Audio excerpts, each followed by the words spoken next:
Hello student, welcome to my channel. આજે આપણે BAOCમાં March 2024નું બોર્ડનું પ્રશ્નપત્ર આજે હું તમને સોલ્વ કરાવીશ। એમાં આપણે વિભાગ એને આજે સોલ્વ કરશું।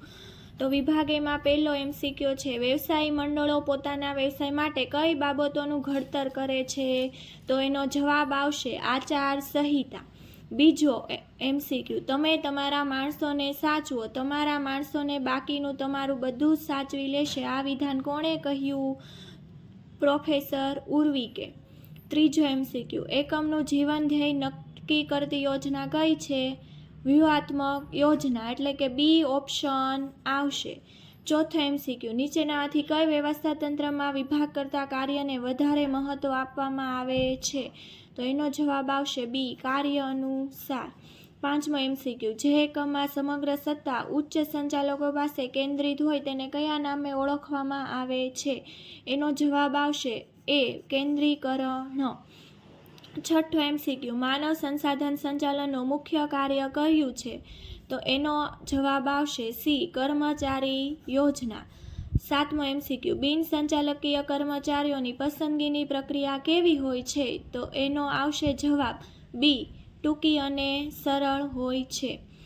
આઠમો MCQ, નીચેમાંથી કયું પ્રોત્સાહન નાણાકીય પ્રોત્સાહન છે? એનો જવાબ આવશે એ, બઢતી।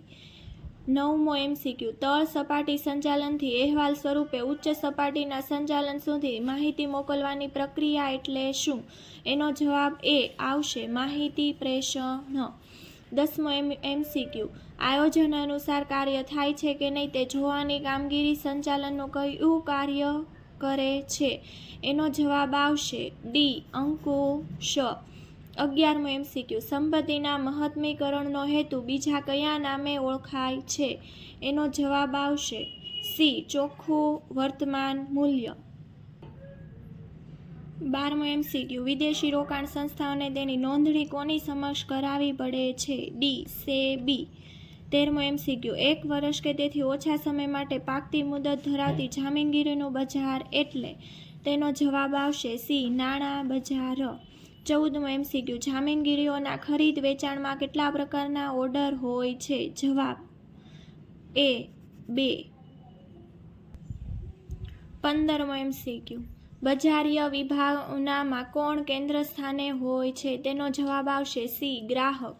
જ્યારે ઉત્પાદક ગ્રાહકને સીધું વેચાણ કરતો હોય ત્યારે કેટલી સપાટીવાળા વિતરણ વ્યવસ્થા ઊભી થઈ છે એમ કહેવાય? તેનો જવાબ આવશે ડી, 0। 17મો MCQ, ગ્રાહક સુરક્ષાનો કાયદો કયા વર્ષમાં પસાર કરવામાં આવ્યો હતો? તેનો જવાબ છે સી, 1986। 18મો MCQ, કયા પ્રકારના આયોગ્યમાં સભ્યોની નિમણૂક કેન્દ્ર સરકાર કરે છે? તેનો જવાબ છે સી, રાષ્ટ્રીય સ્તર। 19મો MCQ, જાહેર હિતની અરજી કઈ કોર્ટમાં થઈ શકે છે? તેનો જવાબ છે ડી, સુપ્રીમ કોર્ટ।